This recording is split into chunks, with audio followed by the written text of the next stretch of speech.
Hello students, this is the chapter 3 from civics for class 8. आज हमारा जो chapter है उसका टॉपिक है why do we need a parliament, कि हमें पार्लियामेंट की या जो हमारी जो पार्लियामेंट है, संसद है, उसकी आवश्यकता क्यों है ना।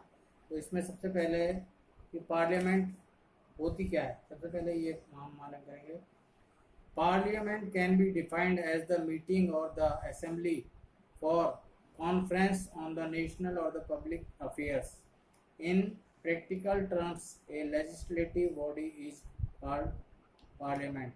यानी पार्लियामेंट वो जगह है जहाँ पे राष्ट्रीय मुद्दों पे यानी नेशनल अफेयर्स से रिलेटेड जितने भी होते हैं बातें हैं उनको एक जगह कॉन्फ्रेंस वगैरह के माध्यम से बातें उठाना। तो legislative body is called the parliament. Democracy is a system of the government in which the people rule through their representative. यानी डेमोक्रेसी वह व्यवस्था है जिसमें अपने रिप्रेजेंटेटिव के द्वारा जो सरकारें चलती हैं, यानी सरकार जो है कौन चलाता है, लोगों के द्वारा चुने हुए प्रतिनिधि। Since it is practically impossible of each and every citizen to join the deliberations of and every citizen join the deliberation concerning governance, यानी ये मुमकिन नहीं है कि हर एक व्यक्ति जो है पार्टिसिपेट कर सके सरकार के गवर्नेंस में।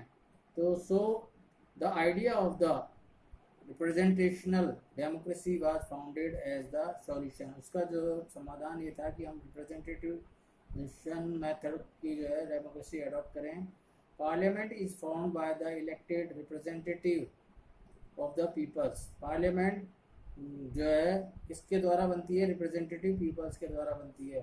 For electing the representative general elections are held from time to time. और जो है इन इलेक्टिव रिप्रेजेंटेटिव को चुनने के लिए समय समय पर एक निश्चित अंतराल पर जो है चुनाव करवाए जाते हैं। And thus a new parliament is form after the fix period, यानी जितना भी उसका टर्म है 5 साल का है, तो उसके बाद जब अगले चुनाव होते हैं उसके बाद दूसरी पार्लियामेंट का जो सत्र है, जो सेशन है, वो शुरू होता है। This day democracy is being practice in the majority of the countries in the world. आज का जो वर्तमान युग है इसमें ज़्यादातर देशों में मेजॉरिटी जो कंट्रीज हैं उन्होंने इस तरीके की व्यवस्था को अपनाया है। All citizens of these countries have the right of the vote which is called the universal adult franchise. और उसको जो है व्यस्त मताधिकार का जो है अधिकार के द्वारा जो ये चुना जाता है। At the beginning of the modern period democracy had just started as an idea. जब ये शुरुआत हुई थी तो ये एक तरीके से ये आइडिया था। In the some countries where democracy came much earlier, जहाँ पे बहुत पहले ये चीज़ें आ चुकी थी। Not all adults go to voting rights, सभी व्यक्तियों को वोटिंग का अधिकार नहीं था। It's took year a continuous struggle for the people to reach the dream of the universal adult franchise. मतलब इस सपने को पूरा करने के लिए बहुत समय लंबा संघर्ष लोगों को करना पड़ा, और जब जाके ये व्यस्त मताधिकार का जो है आज संसार के लोगों को ये अधिकार मिला है। In the case of the India when the constitution was made, our leaders guaranteed universal adult franchise to all the people। जब हमारा संविधान बना तो हमारे लीडर्स ने सभी व्यक्तियों को यानी देश के सभी नागरिकों को इस तरीके का अधिकार दिया। They believed that the every adult is responsible citizen irrespective of his her social और economic और the educational background, कि हर एक व्यक्ति जो है देश उनका विश्वास था, चाहे वो कैसे भी सोशल और इकोनॉमिक स्थिति हो, उसका एजुकेशनल बैकग्राउंड कुछ भी हो, लेकिन उसको ये अधिकार मिलना चाहिए।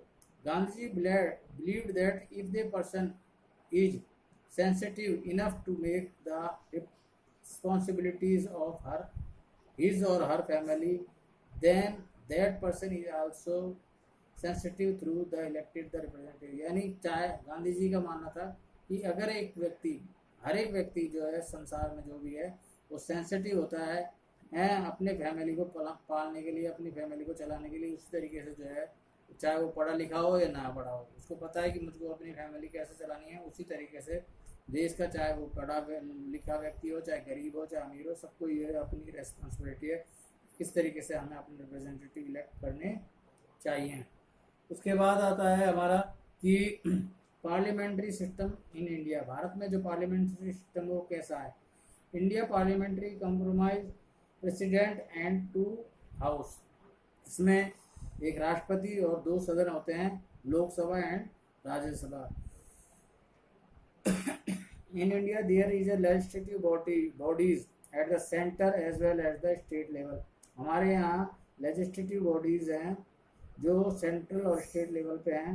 At the state level, the member of the legislative assembly, जिनको हम MLAs बोलते हैं, are directly elected by the people. ये जनता के द्वारा सीधे चुने जाते हैं।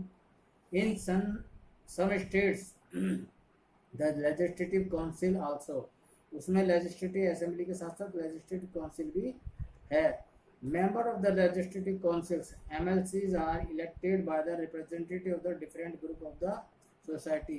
जो MLCs हैं, जो लेजिस्लेटिव काउंसिल के सदस्य हैं, उनका जो है चुनाव है वो डिफरेंट ग्रुप्स हैं सोसाइटी के, वो करते हैं।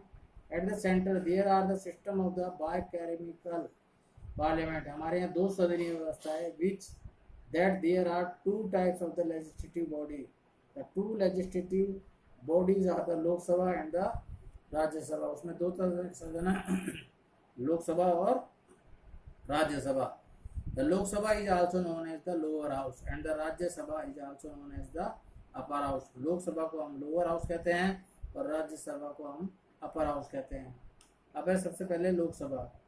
Member of the Lok Sabha are directly elected by the people. यानी जो लोकसभा के सदस्य हैं उनका चुनाव सीधा जनता के द्वारा किया जाता है। The Lok Sabha can not more than 552 members. Lok Sabha में सदस्यों की संख्या 552 से ज़्यादा नहीं होती। 552 से ज़्यादा कोई सदस्य उसमें नहीं हो सकती।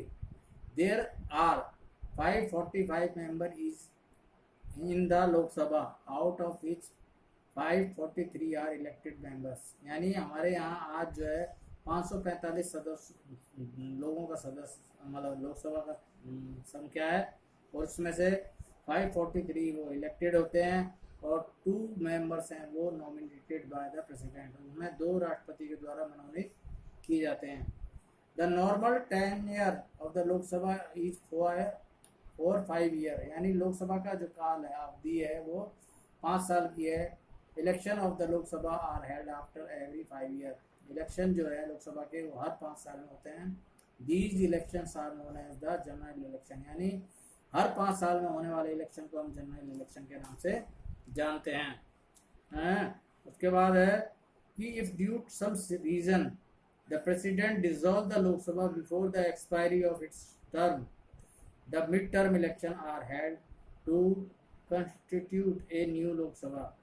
अगर ऐसी कोई परिस्थिति बन जाए जब राष्ट्रपति को जो है लोकसभा को भंग करना पड़े, तब ऐसी स्थिति में यानी उसका टर्म होने से पहले ही अगर राष्ट्रपति उसको भंग कर देता है सदन को, तो मिड टर्म के इलेक्शन किए जाते हैं जिससे कि नई लोकसभा का गठन किया जा सके।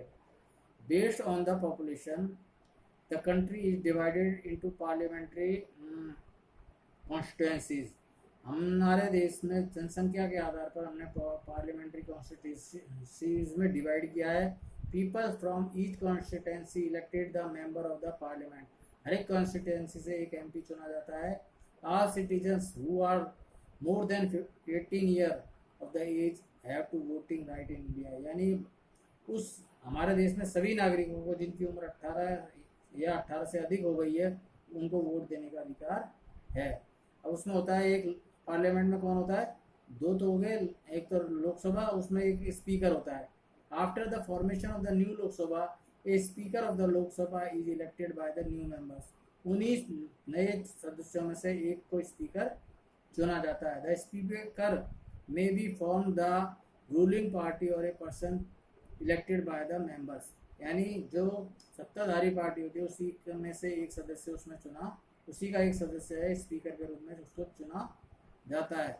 The speaker of the Lok Sabha presides over the proceeding of the Lok Sabha, यानी जो भी लोकसभा में कार्रवाई होती है, जो भी प्रोसेसिंग होती है, उसको लीड करने का जो है, उनको कंट्रोल करने का काम है वो स्पीकर का होता है। उसके बाद है राज्यसभा। राज्यसभा जो है वो member of the Rajya Sabha are elected by the people representative from the states legislature. There can be 250 members in the Rajya Sabha, out of which 12 members are nominated by the president। कुल इसके जो सदस्यों की संख्या वो 250 है, जिसमें से 12 सदस्य हैं वो राष्ट्रपति के द्वारा चुने जाते हैं, और बाकी 238 है वो इलेक्टेड होते हैं किसके द्वारा, स्टेट की लेजिस्लेटिव असेंबलीज के द्वारा।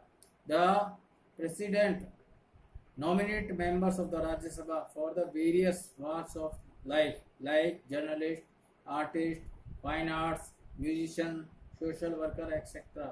यानी जिनको राष्ट्रपति उनके योग्यता के हिसाब से, यानी उन्होंने जैसे कोई भी समाज सेवा में जर्नलिस्ट के रूप में, किसी आर्टिस्ट के रूप में, फाइन आर्टिस्ट के रूप में, म्यूजियम्स या सोशल वर्कर के रूप में जो उन्होंने नाम ख्याति प्राप्त करी है, उनको उसमें शिफ्ट किया जाता है। Rajya Sabha does not have a fix term. Rajya Sabha का कोई फिक्स टर्म नहीं होता। On 1/3 of the member retire every 2 year, यानी 1/3 जो लोग हैं वो हर 2 साल में इसके जो है रिटायर होते हैं। And new members are elected to replace them, और नए चुने जाते हैं उनको बदलने के लिए। The vice president of India is the chairman of the Rajya Sabha, और जो वाइस प्रेसिडेंट है इंडिया का वो क्या होता है, उसका जो है प्रेसिडेंट होता है। वाइस प्रेसिडेंट है, चेयरमैन होता है किसका, राज्यसभा का। तो ये आपका आज का चैप्टर यहीं, टॉपिक यहीं लेते हैं, ख़त्म करते हैं। अगला टॉपिक हम अगले टॉपिक मतलब अगले टर्म पे लेंगे। ओके।